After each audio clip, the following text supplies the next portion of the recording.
She was 84 years old, she lived alone, she was mentally sharp, fiercely independent, and deeply loved. And on the night of January 31st, 2026, she had dinner with her family, laughed, played games, and was dropped safely home. No one knew it would be the last time they would see her. At 5:32 p.m. on Saturday, January 31st, Nancy Guthrie took an Uber to her daughter Annie's home in Tucson, Arizona. At 9:48 p.m., her son-in-law Tommaso Cioni drove her back and waited until she stepped inside. He was the last person to see her. The garage door closed at 9:50 p.m. The house went quiet. Then, in the dead of night, everything changed. At 1:47 a.m. on Sunday, February 1st, 2026, Nancy's doorbell camera went dark. At 2:12 a.m., motion was detected, but no footage was recorded. Just before 2:30 a.m., her pacemaker disconnected from her phone app. No alarm, no call, no trace, just silence. By morning, Nancy had missed her church service. A concerned member called the family. At 11:56 a.m., relatives arrived at her home. At 12:03 p.m., they called 911. What investigators found on the porch told the story.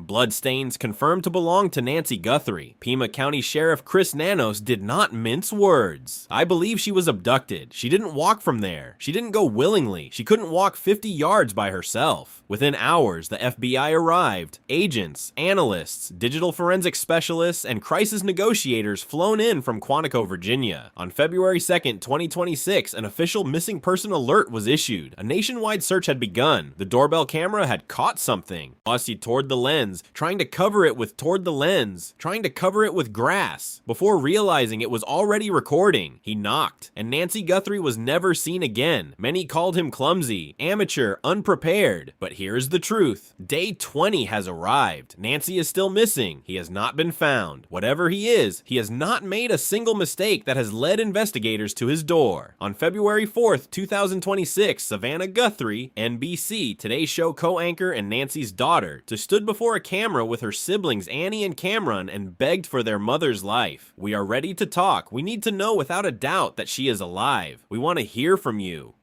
We are ready to listen. Then came the ransom notes. On February 5th, 2026, reports surfaced of a demand for $6 million in Bitcoin. With a deadline of February 9th, TMZ founder Harvey Levin claimed to have received letters stating Nancy was still alive but scared. Authorities studied every note but could not confirm their authenticity. Also on February 5th, a California man was arrested for posing as the kidnapper, a heartless hoax targeting a family already broken with fear. On February 8th, 2026, Savannah posted again, this time directly to whoever held her mother. We received your message and we understand. We beg you now to return our mother to us. We will pay. The February 9th deadline came and went. No contact, no response, no proof of life. On February 10th, 2026, investigators made a move. A person of interest was detained during a traffic stop in Rio Rico, Arizona, just miles from the Mexican border. A search warrant was executed. By February 11th, he walked free. No charges, no connection. The trail went cold again, but evidence remained. On February 11th, 2026, authorities confirmed that DNA recovered from inside Nancy's home did not belong to her and matched no one in her immediate circle. Investigators began running it through investigative genetic genealogy databases, the same breakthrough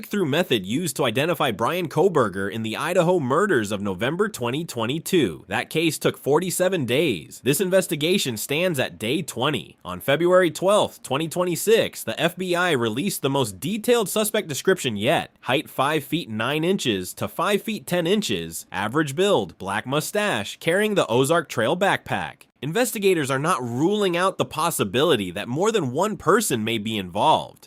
One suspect on camera, but possibly not alone. Retired FBI Special Agent Eric Dickerson spent decades investigating abductions and cross-border crimes. His words carry weight. To abduct somebody and hold them for 20 days is not an easy feat. I would be reluctant to call them amateur. Here we are on day 20, and investigators are still searching for answers. Dickerson is clear on one thing, and this was almost certainly not a one-man operation. The nature of taking somebody against their will is difficult. Typically, you need somebody to drive. You need support.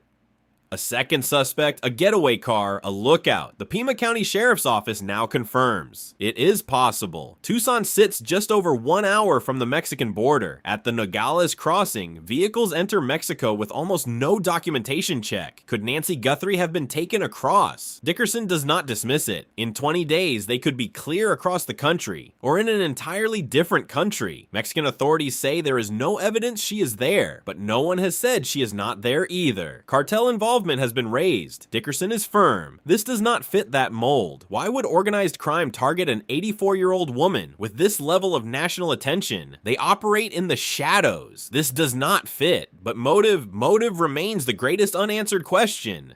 Oh, it could be financial, a ransom. It could be ideological, retaliation. Motive will direct every tool investigators use. The deadlines have expired. No verified proof of life, just silence. And after 20 days, that silence is deafening. What concerns me most is that there has been no communication, no credible ransom demand, no proof of life. 20 days, and that raises serious concern. Dickerson speaks carefully. He has worked cases like this before. He knows exactly what prolonged silence can mean. Behind the scenes, the investigation has not slowed. The FBI's elite hostage rescue team has been confirmed on the ground in Tucson. Investigators have canvassed gun stores and hotels across the city. Hundreds of tips pour into the 911 center daily. On February 18th, 2026, Google announced efforts to extract additional footage from Nancy's home security cameras. Every lead is being followed. Every stone is being turned. This case has reached every corner of the country. Investigators have one message. If you saw something, say something. Not a theory, not an opinion, a face, a car, a moment that felt wrong, a detail that seemed out of place. Because in cases like this, one small piece of information from one ordinary person can change everything.